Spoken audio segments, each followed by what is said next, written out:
Good morning students. हम previous class के अंदर केमिकल प्रॉपर्टीज पढ़ रहे थे एल्डिहाइड्स की और कीटोन्स की। ठीक है, आज हम केमिकल रिएक्शंस के बारे में पढ़ेंगे कि एल्डिहाइड्स और कीटोन्स किस टाइप की केमिकल रिएक्शन शो कर सकते हैं। ठीक है, तो इसमें हम पढ़ेंगे एडिशन रिएक्शंस के बारे में। क्या पढ़ेंगे? एडिशन रिएक्शन, रिडक्शन, ऑक्सीडेशन, सब टिपिकल रिएक्शंस, मतलब नेमिंग रिएक्शन हम पढ़ेंगे। क्या पढ़ेंगे? Naming reactions. ठीक है, एंड पॉलीमराइजेशन। लास्ट कौन सी रिएक्शन होगी? पॉलीमराइजेशन। ठीक है, तो एडिशन रिएक्शन हम स्टार्ट करेंगे। काफी इंपॉर्टेंट है एडिशन रिएक्शन। ठीक है, इसमें हम काफी रिएक्शंस पढ़ेंगे, मतलब कई टाइप के एडिशन रिएक्शन शो कर सकते हैं एल्डिहाइड्स और कीटोन्स। ठीक है, तो स्टार्ट करते हैं एडिशन रिएक्शंस। अगर हम बात करें एडिशन रिएक्शंस की, तो aldehydes and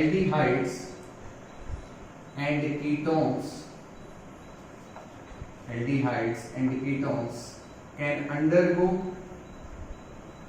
can undergo nucleophilic addition reactions.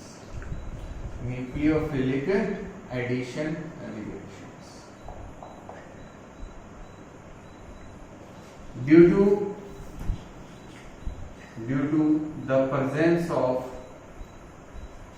localized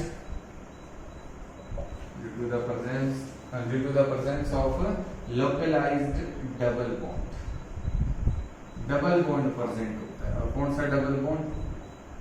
carbon double bond. इस पे एडिशन होगा। इस पे क्या होगा? एडिशन होगा। ठीक है, तो एडिशन रिएक्शन शो करेंगे। न्यूक्लियोफिलिक एडिशन रिएक्शन क्या देखेंगे? न्यूक्लियोफिलिक एडिशन रिएक्शंस, मतलब न्यूक्लियोफाइल जो है वो अटैक करेगा पहले और रिएक्शन हो जाएगी। ठीक है, अब अगर हम बात करें कीटोन्स और एल्डिहाइड्स में, तो कीटोन्स, अब दोनों की रिएक्टिविटी को हम कंपेयर करेंगे। And ketones are less reactive towards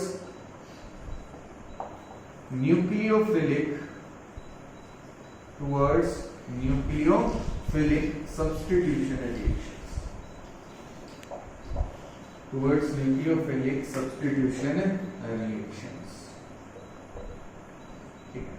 Phenols are less reactive towards, ये हम कह सकते हैं, लिख सकते हैं, than aldehydes towards nucleophilic substitution reactions. अब ऐसा होता क्या है, क्यों होता है? ठीक है, ड्यू टू टू फैक्टर्स। अब कौन कौन से फैक्टर? फर्स्ट तो हमारे पास होगा इंडक्टिव इफेक्ट। कौन सा होगा? Inductive effect. और दूसरा हमारे पास जो फैक्टर होगा वो होगा स्टीरिक हिंडरेंस। क्या होगा? Steric hindrance. ठीक है, ये दो फैक्टर्स हमारे पास होंगे, फर्स्ट इंडक्टिव इफेक्ट एंड दूसरा स्टीरिक हिंडरेंस। ठीक है, तो कीटोन्स जो है वो ज्यादा रिएक्टिव होते हैं, कीटोन्स जो है वो कम रिएक्टिव होते हैं एज कंपेयर टू एल्डिहाइड्स। अब ऐसा क्यों है, वो इन दो फैक्टर्स के बेसिस पे हम एक्सप्लेन करेंगे। और तो फर्स्ट हम पढ़ेंगे इंडक्टिव इफेक्ट। अब देखो, अगर हम बात करें इंडक्टिव इफेक्ट, या अगर हम देखें रिएक्शन, तो आपके पास है C डबल बॉन्ड O।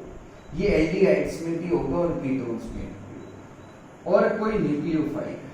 ठीक है, अब यहाँ क्या होता है कि इलेक्ट्रॉन डेंसिटी जो है वो ऑक्सीजन पे ज्यादा रहती है, क्योंकि ये ज्यादा इलेक्ट्रोनेगेटिव है, तो इस पे स्लाइडली नेगेटिव चार्ज, इस पे स्लाइडली पॉजिटिव चार्ज।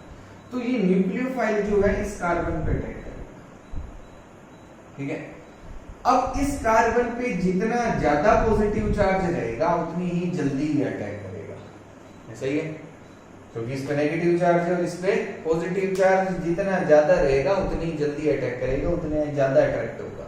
और जितना कम पॉजिटिव चार्ज रहेगा उतना ही कम अट्रैक्ट होगा इस कार्बन की तरफ। तो अब हम ये देखेंगे कि पॉजिटिव चार्ज डेंसिटी एल्डिहाइड्स और कीटोन्स में से इस कार्बन पे, इसको हम बोलते हैं कार्बोनाइल कार्बन। क्या बोलते हैं? Carbonyl carbon. तो कार्बोनाइल कार्बन पे electron density positive charge density किसमें ज्यादा है वो हम देखेंगे। ठीक है, तो देखो इंडक्टिव इफेक्ट की अगर हम बात करें तो सबसे पहले इसमें हम लिखेंगे इन case of ketones, in case of ketones there are two alkyl groups, there are two alkyl groups which donate electrons, which show positive inductive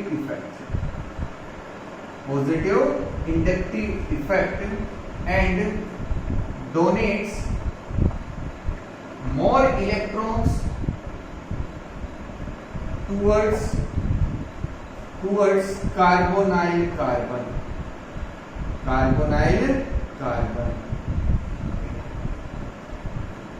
and as a result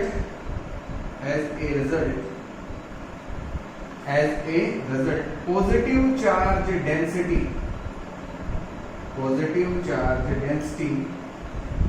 on carbonyl carbon decreases up to larger extent, कि दो alkyl group जो हैं वो electrons donate करेंगे किसके पास? Carbonyl carbon के पास। ठीक है, चलिए इसमें पहले वो लिख लेते हैं towards up to large extent, whereas in case of aldehydes only one alkyl group is present,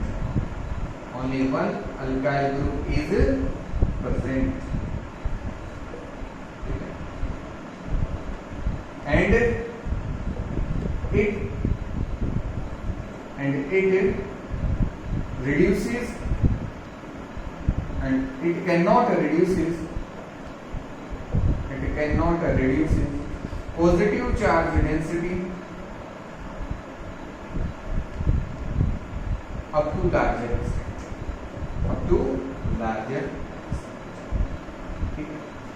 कि अगर हम बात करें एल्डिहाइड्स में तो वहां केवल एक अल्काइल ग्रुप है जो पॉजिटिव चार्ज डेंसिटी को ज्यादा डिक्रीज नहीं करेगा, which cannot reduces more positive charge density, या आप कह सकते हैं which cannot reduce positive charge density up to large extent। ठीक है, क्या मतलब है, क्या हमने लिखा वो समझते हैं कि आपके पास कीटोन जो है वो होता है RCOR और एल्डिहाइड जो होता है वो होता है RC≡OH। या यहाँ मेरे पास दो अल्काइल ग्रुप है जो इलेक्ट्रॉन से डोनेट करेंगे इस कार्बन की तरफ, और यहाँ मेरे पास केवल एक अल्काइल ग्रुप। ठीक है, तो हम कह रहे हैं इस पे तो है पॉजिटिव चार्ज और इस पे स्लाइटली नेगेटिव, यहाँ भी स्लाइटली नेगेटिव और यहाँ स्लाइटली पॉजिटिव। अब इस पे जितना पॉजिटिव चार्ज रहेगा न्यूक्लियोफाइल उतनी जल्दी अटैक करेगा, लेकिन ये जो दो अल्काइल ग्रुप है ये इलेक्ट्रॉन्स दे रहे हैं इसको, इस कार्बन, ये प्लस आई इफेक्ट शो करते हैं। कैसा इफेक्ट शो करते हैं? प्लस आई, मतलब इलेक्ट्रॉन से डोनेट करेंगे तो दोनों इलेक्ट्रॉन से दे रहे हैं, तो इसका जो पॉजिटिव चार्ज है वो तो कम हो जाएगा। कोई इलेक्ट्रॉन एक्सेप्ट करता है तो उस पर नेगेटिव चार्ज आता है, तो इसको तो दोनों साइड से इलेक्ट्रॉन मिल रहे हैं, लेकिन अब पूरे इलेक्ट्रॉन्स नहीं मिल रहे, वो जस्ट इलेक्ट्रॉन की मूवमेंट हो रही है, शिफ्टिंग हो रही है टुवर्ड्स दिस कार्बन, और उसी से नेगेटिव चार्ज आ जाता है। तो जब यहाँ इलेक्ट्रॉन्स मूव करेंगे इस कार्बन पे और इधर से भी इलेक्ट्रॉन मूव करेंगे इस कार्बन पे, और इस पे पहले से कैसा चार्ज है? पॉजिटिव चार्ज, वो इस ऑक्सीजन की वजह से। तो यहाँ पॉजिटिव चार्ज जो है उसकी जो एक्सटेंट है वो क्या हो जाएगी? कम हो जाएगी। उसकी जो डेंसिटी है वो क्या हो जाएगी? कम हो जाएगी। पॉजिटिव चार्ज डेंसिटी कम हो जाएगी। सपोज करो यहाँ आपके पास है 10 पॉजिटिव चार्ज है, इधर से जब इलेक्ट्रॉन्स आए तो 3 नेगेटिव चार्ज इधर से आया और 3 नेगेटिव चार्ज इधर से आया, तो अब इसके पास पॉजिटिव चार्ज डेंसिटी बच गई 4। और अगर हम देखें एल्डिहाइड्स में केवल एक अल्काइल ग्रुप है जो इसकी पॉजिटिव चार्ज डेंसिटी को कम करेगा। पहले थी 10, अब ये इसको कम कर रहा है 3, तो यहाँ कितनी बच गई 7। तो यहाँ पॉजिटिव चार्ज डेंसिटी ज्यादा है, यहाँ पॉजिटिव चार्ज डेंसिटी कम। इसलिए aldehydes are more reactive than ketones. ठीक है, therefore aldehydes are more reactive than ketones towards nucleophilic addition reaction. Towards nucleophilic addition reaction. देख सकते हैं इंडक्टिव इफेक्ट के बेसिस। समझ में आ गया होगा। दो अल्काइल ग्रुप है, दोनों तरफ से इलेक्ट्रॉन आ रहे हैं, पॉजिटिव चार्ज डेंसिटी ज्यादा कम हो गई। यहाँ पॉजिटिव चार्ज डेंसिटी कम हो गई है। ठीक है, कम तो हो गई, लेकिन यहाँ -3 कम हुई है, यहाँ कितनी कम हो गई -6। ये जस्ट एक एग्जांपल शो कर रहा हूँ। तो यहाँ आपके पास 4 बच गई, उधर 7 है, तो हो जाता है, तो मतलब वहां न्यूक्लियोफाइल जल्दी अटैक करेगा। तो ये तो था फर्स्ट फैक्टर। अब पढ़ेंगे सेकंड फैक्टर जो हमारे पास है, स्टीरिक हिंड्रेंस। नेक्स्ट फैक्टर हमारे पास स्टीरिक हिंड्रेंस। ठीक है, देखो अगर हम बात करें कीटोन्स की, R ग्रुप, या मैंने लगा दिया CH3, R कोई भी हो सकता है, तो मैंने कौन सा ग्रुप रखा, CH3, इधर भी CH। ठीक है, और एल्डिहाइड्स में H और इधर CH। ठीक है, तो स्टीरिक हिंड्रेंस का मतलब है स्पेस कितना अवेलेबल है, ये हम देखेंगे इस कार्बन पे अटैक करने के लिए। तो जो न्यूक्लियोफाइल है ना, वो यहाँ आसानी से अटैक कर सकते हैं, यहाँ आसानी से अटैक नहीं कर पाएगा। 2 अल्काइल ग्रुप्स लगे हुए हैं जो इसको स्पेस कम देंगे अटैक करने के लिए, लेकिन यहाँ केवल एक अल्काइल ग्रुप है, दूसरी साइड हाइड्रोजन है, एक स्मॉल एटम है, तो ये यहाँ आसानी से अटैक कर सकता है, बट इधर नहीं कर सकता due to the presence of 2 bulky alkyl groups. क्या बोलेंगे हम इनको, बल्की अल्काइल ग्रुप्स। और जब ऐसा होगा तो रिएक्टिविटी क्या होगी, कम होगी। जब स्पेस ही नहीं मिलेगा अटैक करने के लिए, तो रिएक्टिविटी ज्यादा कैसे होगी। ठीक है, तो इसमें हम लिख सकते हैं in case of ketones, there are 2 bulky alkyls, there are 2 bulky alkyl groups, bulky, ठीक है। There are 2 bulky alkyl groups present on carbonyl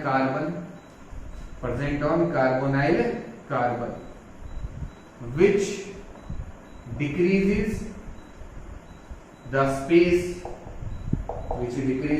space for nucleophile to attack on carbonyl carbon. Okay, it means that is increasing steric hindrance, increases the steric hindrance. Steric hindrance को increase कर रहे हैं। इसको हम कैसे लिखेंगे कि यहाँ जो स्टीरिक हिंड्रेंस है वो इंक्रीज हो रहा है, और जब स्टीरिक हिंड्रेंस इंक्रीज होगा and hence reactivity decreases. Reactivity क्या कर जाएगी, डिक्रीज कर जाएगी। तो ये 2 फैक्टर्स है हमारे पास, inductive effect and steric hindrance. ठीक है, जो एक्सप्लेन करते हैं कि कीटोन्स जो हैं वो कम रिएक्टिव होते हैं एल्डिहाइड से। Therefore we can say that ketones are less reactive than aldehydes towards nucleophilic substitution. ठीक है, addition reaction, not substitution, nucleophilic addition. ठीक है, तो समझ में आ गया होगा। ये एग्जाम में भी आते हैं कई बार क्वेश्चन कि why ketones are less reactive towards nucleophilic addition reaction than aldehydes, explain. या कोई एग्जांपल दे देगा आपको, कहेगा एसीटोन। ठीक है, इस तरीके से दे सकता है कि acetone acetone is less reactive than aldehyde than acetaldehyde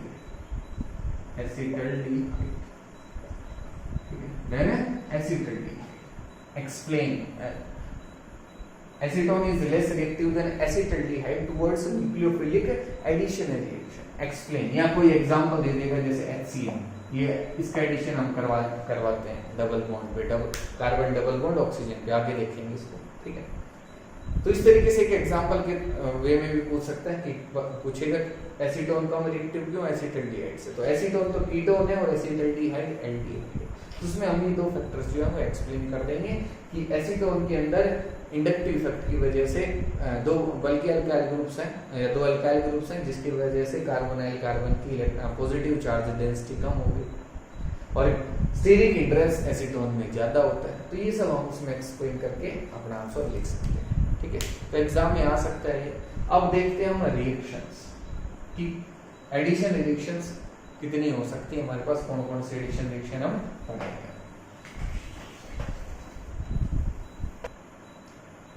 अगर हम बात करें न्यूक्लियोफिलिक एडिशन रिएक्शन की तो हमारे पास दो टाइप की रिएक्शन हम पढ़ने वाले हैं। फर्स्ट है हमारे पास nucleophilic addition reaction without elimination of water ठीक है।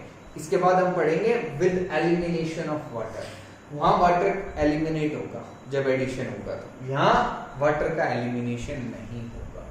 तो ये हमारे पास होगी nucleophilic addition reaction without elimination of water. दोनों ही रिएक्शन जो है काफी इंपॉर्टेंट है।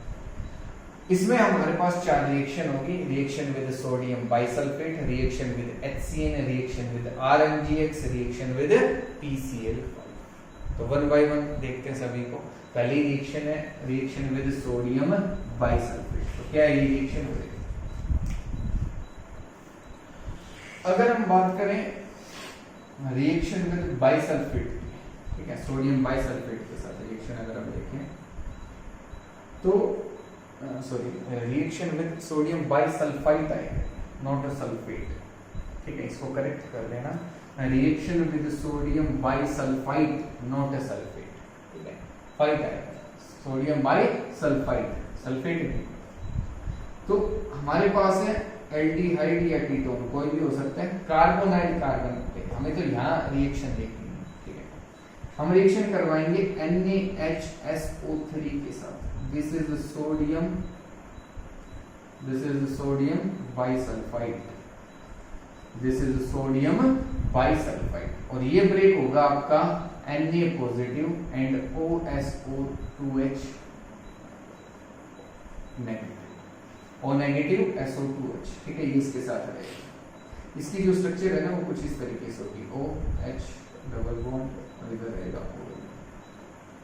तो ये जो है बाहर चला जाता है। तो ऑक्सीजन पे कैसा चार्ज रहता है? Negative charge. वही मैंने दिखाया ऑक्सीजन पे negative charge O2।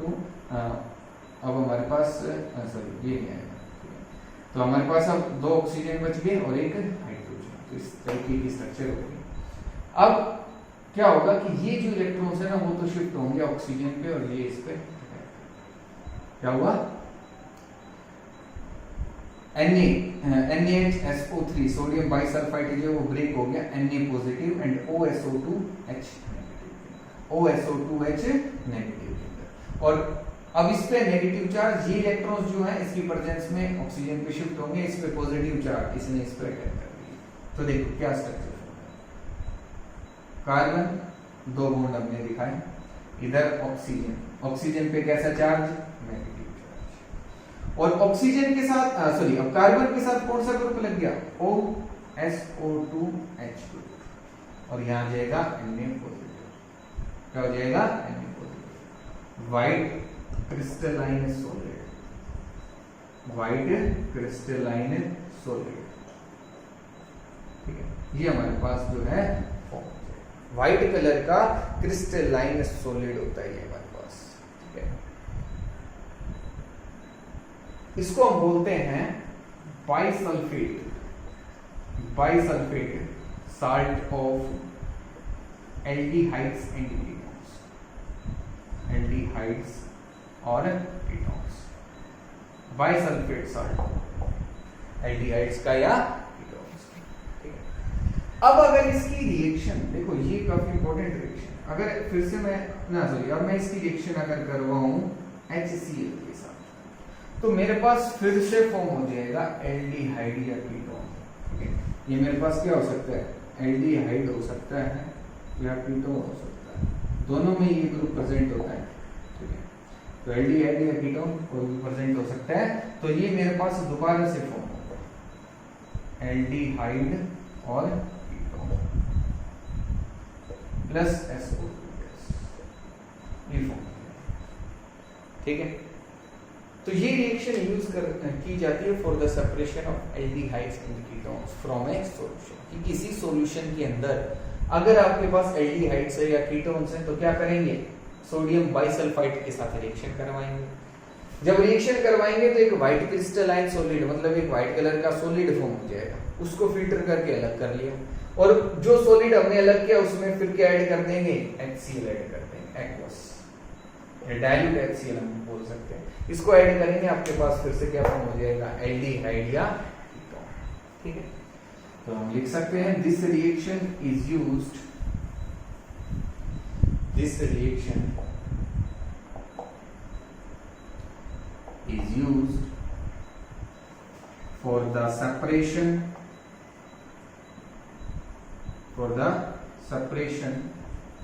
of aldehydes or ketones from a solution, for example अब हम लेते हैं, हमारे पास है CH3 C double bond OCH, इसकी रिएक्शन हमने करवाई NaHSO3 के साथ, ये किसमें ब्रेक होगा, Na पॉजिटिव OSO2H, ये इस पर अटैक कर देगा, ये इलेक्ट्रॉन ऑक्सीजन पे शिफ्ट हो गया, ऐसा ही है। तो आपके पास क्या फॉर्म हो गया, CH3 CO नेगेटिव, और यहाँ क्या जाएगा OSO2H, ठीक है, और यह Na, and this is bisulfite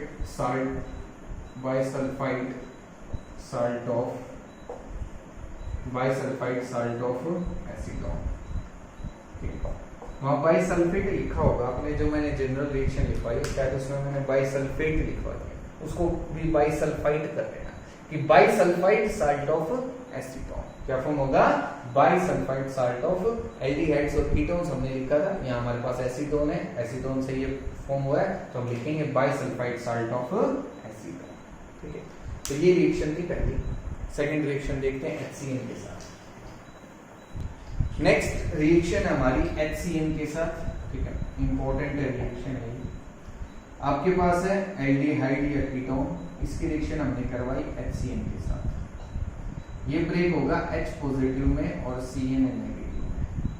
तो अब न्यूक्लियोफाइल ये है जिस पे नेगेटिव चार्ज है, तो ये इलेक्ट्रॉन्स यहाँ शिफ्ट होंगे और ये न्यूक्लियोफाइल इस कार्बन पे अटैक कर देगा, और आपके पास ये प्रोडक्ट फॉर्म हो जाएगा O और H, और इधर आ जाएगा C।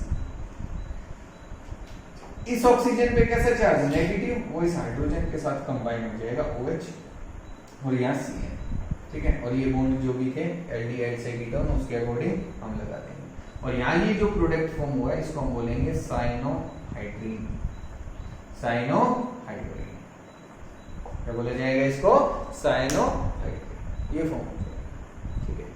फॉर एग्जांपल हमने लिया CH3 C double bond O, CH3 C double bond O, और इधर है H, रिएक्शन विद HCN, किसमें ब्रेक होगा, H पॉजिटिव में और C नेगेटिव, ये इलेक्ट्रॉन्स जो है यहाँ शिफ्ट हो जाएंगे, और ये इस पे सॉरी Cn जो है वो इस पे अटैक करते हैं, तो क्या प्रोडक्ट बन गया, CH3 C, इधर था H, ऑक्सीजन पे नेगेटिव चार्ज, ऑक्सीजन किसके साथ कंबाइन हो गया, हाइड्रोजन के साथ OH, और इस कार्बन पे पॉजिटिव चार्ज है क्योंकि ये इलेक्ट्रॉन यहाँ शिफ्ट हो गए, तो पॉजिटिव चार्ज है तो इस Cn नेगेटिव ने इस पे अटैक कर दिया इसके साथ, और आपके पास जो प्रोडक्ट फॉर्म हो गया इसको हम बोलेंगे cyanohydrin of acetyl, cyanohydrin of acetyl,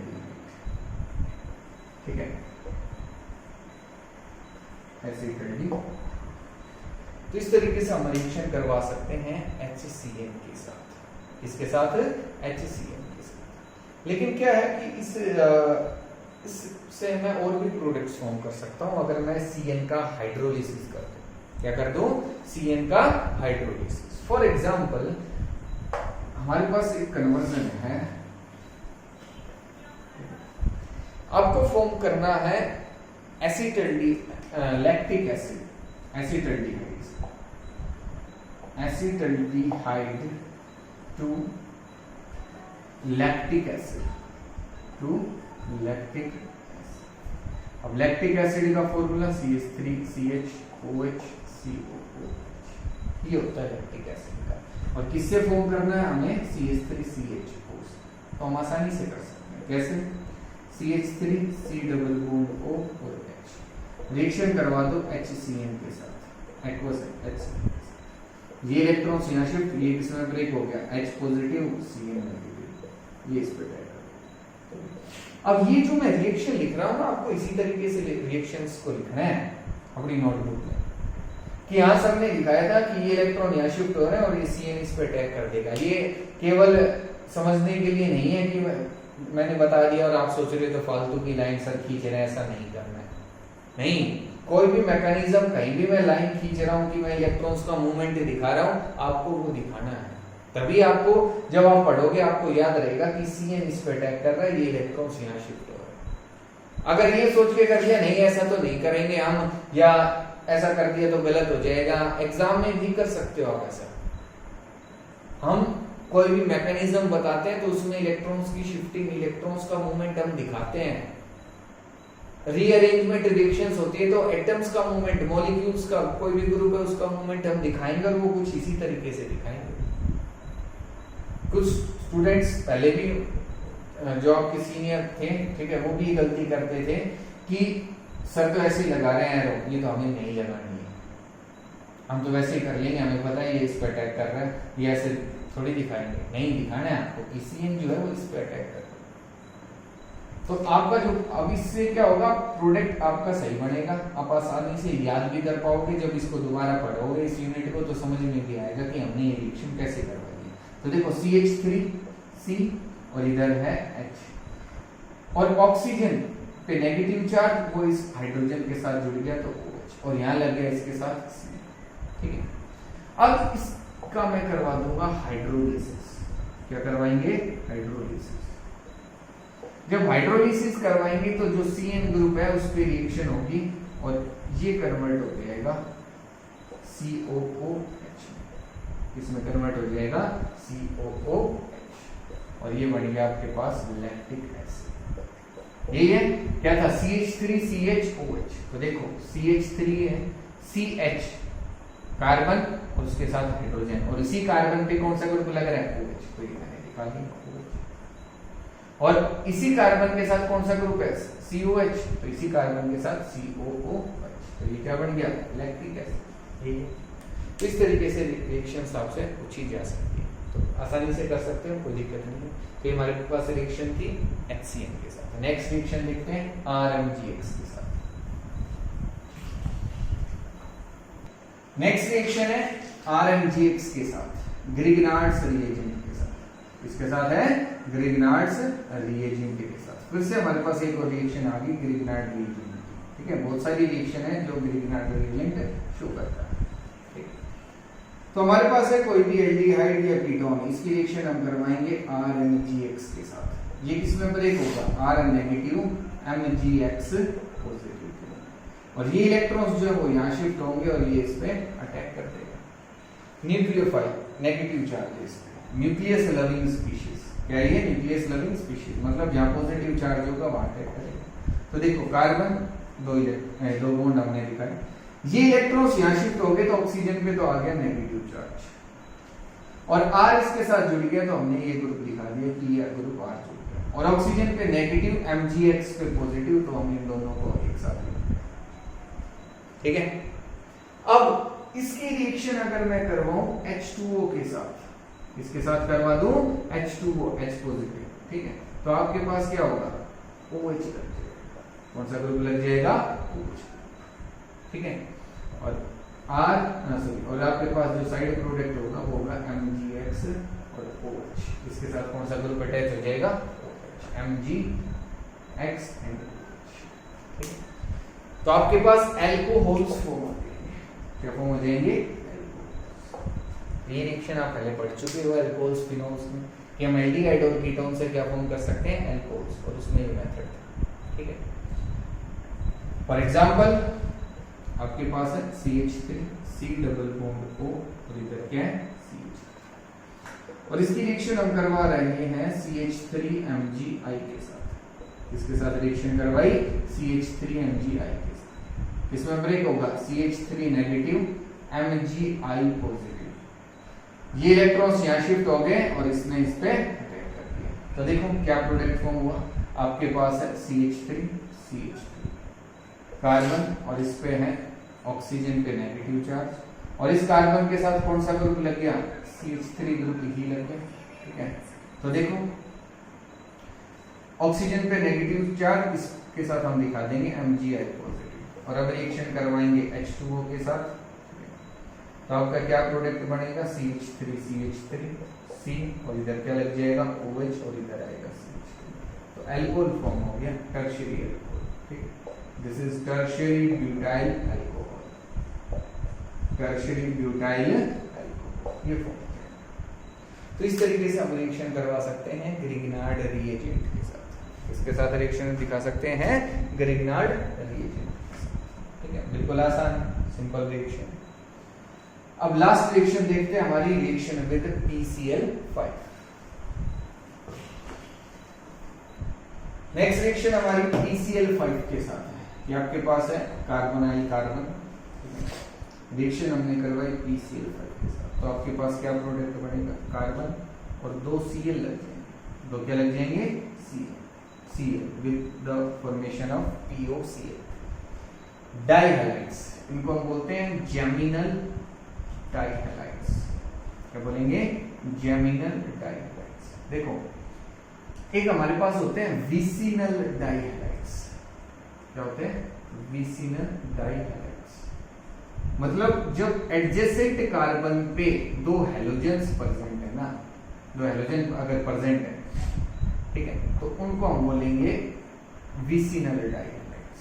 और जब एक ही कार्बन पे 2 हैलोजन लग गए ना, तो उसको हम बोलते हैं जेमिनल डाइहैलाइड्स। यहाँ जेमिनल डाइक्लोराइड्स फॉर्म हो रहे हैं। क्या फॉर्म हो रहे हैं? जेमिनल डाइक्लोराइड्स। फॉर एग्जाम्पल आपके पास है CH3 CH3 C double bond O, reaction with PCl5। क्या प्रोडक्ट बनेगा? CH3 CH3 कार्बन और 2 लग जाएंगे Cl plus POCl। This is 2,2-dichloro. This is 2,2-dichloropropane. This is 2,2-dichloropropane. अच्छा, ये फर्स्ट पोजीशन, ये सेकंड और ये थर्ड। कोई भी असाइनमेंट आपको दिया जाता है, कोई भी टेस्ट होता है, उसमें जब भी नोमेनक्लेचर आते हैं, नोमेनक्लेचर से रिलेटेड क्वेश्चन होते हैं कि आपको कुछ स्ट्रक्चर्स दी जाती हैं और आपको उनके नाम लिखने होते हैं। कुछ स्टूडेंट्स क्या करते हैं, केवल आंसर लिख देते हैं कि 2 मिथाइल 3 इथेन ब्यूटेन, जो भी है लिख दिया उन्होंने आंसर। अरे जब तक आपके पास स्ट्रक्चर नहीं है, आप उसका नाम कैसे लिख रहे हो? उसका नाम आपने कैसे लिखा है? ये गलत है आपका जो तरीका आप एग्जाम में करते हो, टेस्ट में करते हो, जो भी है, नंबर कटेंगे इसमें। कोई भी स्ट्रक्चर एग्जामिनर देता है तो वो देखना चाहता है कि आप नंबरिंग कहां से करते हो, आपको नंबरिंग भी करनी आती है नहीं आती। स्टूडेंट्स क्या करते हैं, रफ में किया नंबरिंग, या लिख रहे हैं नंबरिंग नहीं की। अरे नंबरिंग शो करनी है आपको, नंबरिंग नहीं दिखा रहे तो मतलब आप गलत है। आप रूल में है ये जो आईपीएससी नोमेनक्लेचर जब हम करते हैं तो आईपीएससी के जो रूल्स है नोमेनक्लेचर के, उसमें है कि आप नंबरिंग को मेंशन करो, उसके बाद स्ट्रक्चर जो है, जो भी स्ट्रक्चर है उसका नाम लिखो आप। स्टूडेंट्स मैंने एक क्वेश्चन दिया, right the IPSC name of this, answer लिख दिया, गलत है, नहीं लिखना कभी। अब आगे से जो भी स्टूडेंट ऐसा करेगा उसके कोई नंबर नहीं माने जाएंगे, 0 नंबर रहेंगे। ठीक है, तो इस बात का जरूर ध्यान रखना है आपको कि जब भी ऐसा क्वेश्चन आता है तो स्ट्रक्चर साथ में मेंशन करनी है और विद नंबरिंग। ये तो कोई भी कहीं से भी देख के लिख देगा, लेकिन जब नंबरिंग करते हैं तब पता चलेगा कि कहाँ से करनी है। और उसी में अगर नंबरिंग गलत कर रखी है, आंसर सही है, तो एग्जामिनर नंबर नहीं देगा आपको। तो इसलिए आपको ध्यान रखना है कि आप नंबरिंग करोगे, स्ट्रक्चर को भी मेंशन करोगे अपने जो क्वेश्चन कर रहे हो उसके अंदर, ठीक है। तो इस बात का आपको जरूर ध्यान रखना है आपके साथ। तो ये हमारे पास हो गया 2 डाइक्लोरोप्रोपेन, ठीक है। अब इसका मैकेनिज्म क्या है रिएक्शन का, कैसे रिएक्शन होगी वो देखो। अब देखो अगर हम बात करें मैकेनिज्म की, तो आपके पास है C डबल बॉन्ड O और इधर है PCl5, आपके पास है PCl5, ठीक है, PCl5। ये इलेक्ट्रॉन्स जो है वो यहाँ शिफ्ट होंगे और ये जो बॉन्ड है वो ब्रेक हो जाएगा। क्लोरीन इलेक्ट्रॉन लेके कांटेक्ट कर देगा कार्बन, ठीक है। ये कुछ इस तरीके से ब्रेक होता है Cl नेगेटिव के अंदर और PCl4 पॉजिटिव के अंदर। एक Cl जो है वो इलेक्ट्रॉन लेके बाहर चला जाता है और वो ही Cl किस पे अटैक कर देता है, इस कार्बन, ठीक है। तो कैसे होगी रिएक्शन, आगे क्या फॉर्म होगा, देखो कार्बन इस पे है यहाँ ऑक्सीजन और इस पे नेगेटिव चार्ज और Cl इसके साथ कौन सा ग्रुप लग गया। अब ऑक्सीजन पे नेगेटिव और इस पे है पॉजिटिव चार्ज, तो एक दूसरे के साथ क्या कर लेंगे, बॉन्ड फॉर्मेशन, PCl और 4 क्लोरीन PCl4, ठीक है। अब नेक्स्ट स्टेप में क्या होगा कि आपके पास ये जो इलेक्ट्रॉन्स है ना वो तो शिफ्ट हो जाएंगे और इधर से एक क्लोरीन जो है वो इलेक्ट्रॉन लेके से बाहर, ये इलेक्ट्रॉन्स यहाँ शिफ्ट हो गए और क्लोरीन इलेक्ट्रॉन लेके बाहर और क्लोरीन कांटेक्ट कर देगा इसका। ये इलेक्ट्रॉन्स यहाँ शिफ्ट हुए और क्लोरीन इलेक्ट्रॉन लेके बाहर चला गया, तो मतलब Cl नेगेटिव, और यहां से जब इलेक्ट्रॉन इधर गए तो इस कार्बन पे पॉजिटिव चार्ज है, तो कौन अटैक करेगा, क्लोरीन, Cl नेगेटिव इस पे अटैक करेगा, ठीक है। तो आपके पास क्या फॉर्म हो गया, देखो C, एक Cl तो पहले से लग रहा था, एक Cl और लगा दिया तो 2 Cl लग गए, सही, प्लस फॉस्फोरस और 3 क्लोरीन लग रहे हैं इसमें, 1 2 और 3 और डबल बॉन्ड ऑक्सीजन, तो ये क्या आपके पास POCl, ठीक है। तो इस तरीके से रिएक्शन होगी PCl5 के साथ। तो ये हमने रिएक्शन पढ़ी addition reaction, nucleophilic addition reaction without elimination of water, ठीक है। नेक्स्ट जो हमारी रिएक्शन है वो है nucleophilic addition reaction with the elimination of water, जिसको हम नेक्स्ट क्लास के अंदर ही करेंगे। वो भी काफी इंपॉर्टेंट रिएक्शन है, उसमें भी हम 5-6 रिएक्शंस जो है पढ़ेंगे, ठीक है। तो ध्यान से करना है, आज जो करवाया इसको अच्छे से पढ़ना है, कोई भी डाउट रहे तो मेरे से पूछो, ठीक है।